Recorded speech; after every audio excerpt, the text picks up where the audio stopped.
லூக்கா 18:9. தங்களை நீதிமான்கள் என்று நம்பி மற்றவர்களை அற்பமாய் எண்ணக்கூடிய சிலரை குறித்து ஆண்டவர் ஒரு உவமையை சொல்லுகிறார். அதை 9வது வசனத்தில் நாம் பார்க்கிறோம். பாருங்க, தங்களை நீதிமான்கள் என்று நம்பி மற்றவர்களை அற்பமாய் எண்ணக்கூடியவர்கள். அதில் ஆண்டவர் இந்த காரியத்தை சொல்லுகிறார். 2 மனுஷர் ஜெபம் பண்ணும்படி தேவாலயத்துக்கு போனார்கள்.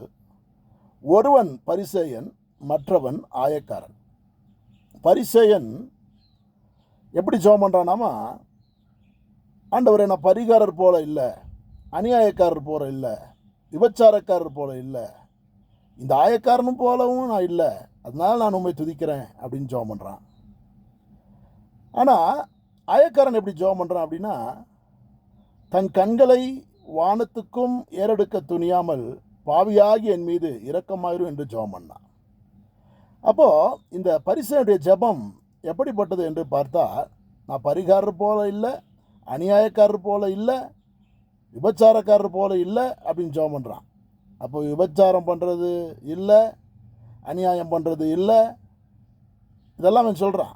அதே போல் என்ன சொல்கிறான் அப்படின்னு சொன்னால், வாரத்தில் 2 முறை நான் உபவாசிக்கிறேன், என்னுடைய சம்பாத்தியத்தெல்லாம் தசம்பா செலுத்துகிறேன்றான்.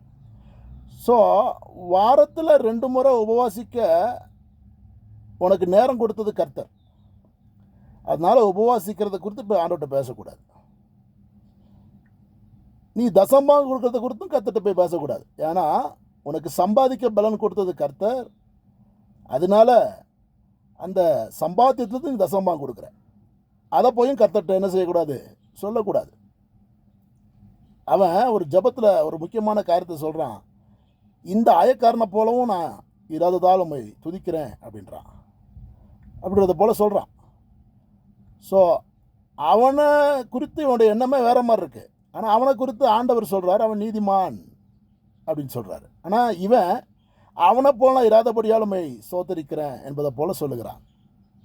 அப்போது மனுஷனுடைய கணிப்பு வேற, தேவனுடைய கணிப்பு வேற.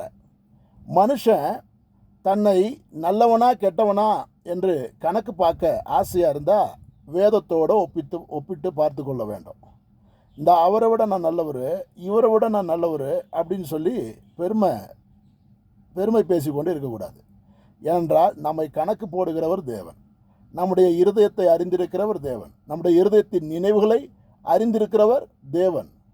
அப்போது இந்த பரிசேயனுடைய காரியத்தை பார்த்தா, அவன் சொல்கிற விஷயங்களை பார்த்தா அநியாயம் பண்ணுறது இல்லைன்னு சொல்கிறான், விபச்சாரம் பண்ணுறது இல்லைன்னு சொல்கிறான், 2 முறை உபவாசிக்கிறேன்னு சொல்கிறான், தசம்பாகம் செலுத்துறேன்னு சொல்கிறான். இன்றைக்கி எத்தனையோ விசுவாசிங்கிட்ட இந்த குவாலிட்டி இருக்கலாம் இல்லை?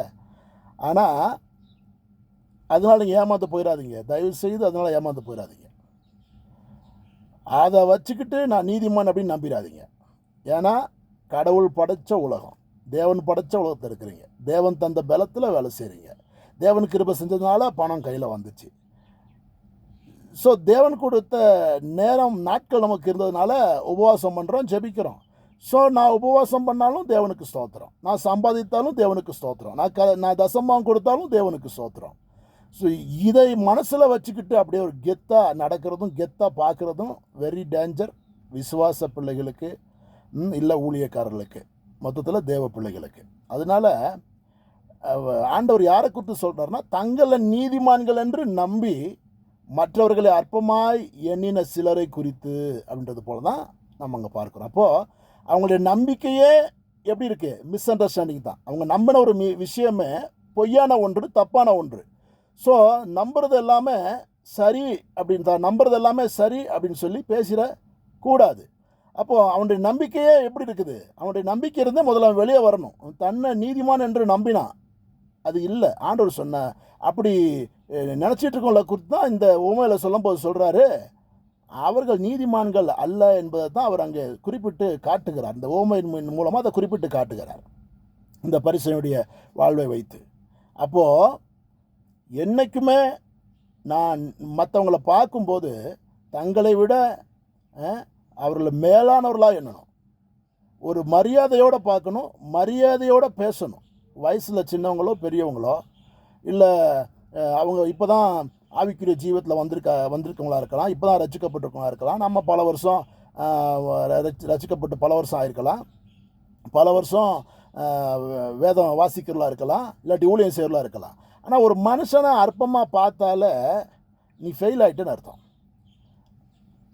உன்னுடைய வளர்ச்சியெல்லாம் ஒன்றும் இல்லை அப்படின்னு அர்த்தம். நீ சரியாக வளரலன்னு அர்த்தம். அதனால நீங்கள் வளர்ந்த ஒரு ஆளாக இருந்தால் மற்றவங்கள மரியாதையோட பாருங்கள். ஏன்னு சொன்னால் தேவன் படைத்த உலகத்தை நீ இருக்க. நீ படித்தது இப்போ அதிகமாக படிச்சுட்டு அதிகமாக ஊழியம் செஞ்சுட்டு அதிகமாக வாழ்ந்துட்டேங்கிறதுக்காக நீ அற்பமாக பார்க்குறதுக்கு ஒன்றும் கிடையாது. தேவன் உன்னை வாழ வச்சதுனால அதிகமாக படிச்சுட்ட, தேவன் உன்னை வாழ வச்சதுனால அதிகமாக வாழ்ந்துட்ட, தேவன் உன்னை வாழ வச்சதுனால அதிகமாக ஊழியம் பண்ணிட்ட. அதை வச்சு புதுசாக வர்றவங்கள இந்த காலேஜில் ரேக்கிங் பண்ணுற மாதிரிலாம் பண்ணிக்கிட்டு இருக்கக்கூடாது. அங்கே காலேஜ் பிரின்சிபல் ஒரு வேளை ஒன்றும் பண்ண முடியாமல் இருக்கலாம். ஆனால் இவர் எல்லாவற்றையும் செய்கிறவர், எல்லாவற்றால் நிரப்புகிறவர், இல்லாதவைகளை இருக்கிறதை போல அழைக்கிறவர். அப்படிப்பட்ட ஒரு தேவனுக்கு பிள்ளையாய் மாறின பிறகு மற்றவர்களை அற்பமாக எண்ணாத, உன்னை நீயே நீதிமானாக எண்ணிக்கொள்ளாத, மற்றவர்களை மதித்து நடந்து பழகு, மற்றவர்களுக்கு மரியாதை கொடுத்து நடந்து பழகு, கர்த்தருடைய வசனத்துக்கு முக்கியத்துவம் கொடுத்து பழகு, கர்த்தருடைய வசனத்தோடு உன்னை ஒப்பிட்டு பார். அவன் கர்த்தருடைய வசனத்தைப்படி நீ நடந்திருக்கிறாய் என்றால் நீ மற்றவர்களை நிச்சயமாய் கனம் பண்ணுவாய். அதுதான் மற்றவர்கள் அற்பமாக என்றனால நீ கர்த்தருடைய வார்த்தையின்படி நடக்கிறதில்ல. ஸோ அதில் நீ ஃபெயிலான ஒரு ஆள் தான். நீ உன்னை எடை போட்டுக்கலாம், உன்னுடைய குவாலிட்டி என்ன நீ தெரிந்து கொள்ளலாம். ஆகையினால தாங்களே நீதிமான்கள் என்று எண்ணிக்கொள்வது ஒரு ஆபத்து. ஒரு தாங்கள் நீதிமான் என்று எண்ணிக்கொள்வது ஒரு ஆபத்தான ஒரு விஷயம். ஒவ்வொரு நாளும் தேவ சமூகத்தில் போய் ஆண்டவரே என்னுடைய குறைகள் குற்றங்கள் பாவங்களை மன்னியும், நான் கற்றுக்கொள்ள எனக்கு உதவி செய்யும், நான் கற்றுக்கொண்டது நிலைத்து நிற்க எனக்கு உதவி செய்யும், என்னை காத்துக்கொள்ளும், சோதனையிலே நான் ஜெயிக்க எனக்கு உதவி செய்யும் என்று சொல்லி நாம் ஜெபம் செய்து நாம் விண்ணப்பம் செய்து நாம் ஆண்டவர்கிட்ட நம்ம ஒப்பு கொடுத்து நம்முடைய ஆவிக்குரிய வாழ்க்கையை நாம் காத்துக்கொள்ள வேண்டும். ஏனென்றால் ஆண்டவர் சொல்லுகிறார், அந்நாளில் அநேகரை நோக்கி கர்த்தாவே உம்முடைய நாமத்தினாலே தீர்க்க தரிசனம் உரைத்தோம் அல்லவா, உமது நாமத்தினாலே பிசாசுகளை துரத்தினோம் அல்லவா என்று சொல்வார்கள். ஆனாலும் நான் உங்களை அறிய அக்கிரம செய்யக்காரரே, என்னை விட்டு அகன்று போங்கள் என்று சொல்லுவேன் என்பதை போல் நம்ம அந்த வேதத்தில் பார்க்குறோம்.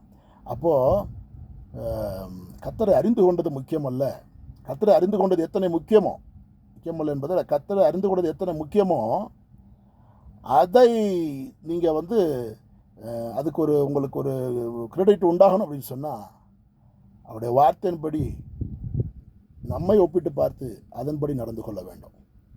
இதை கேட்டுக்கொண்டிருக்கிற நம்முடைய வாழ்க்கையில் இப்படிப்பட்ட அனுபவம் உண்டாக வேண்டும் என்று நான் உங்களை வாழ்த்தி ஆசீர்வதிக்கிறேன். தேவன் தாமே உங்களை ஆசீர்வதிப்பாராக.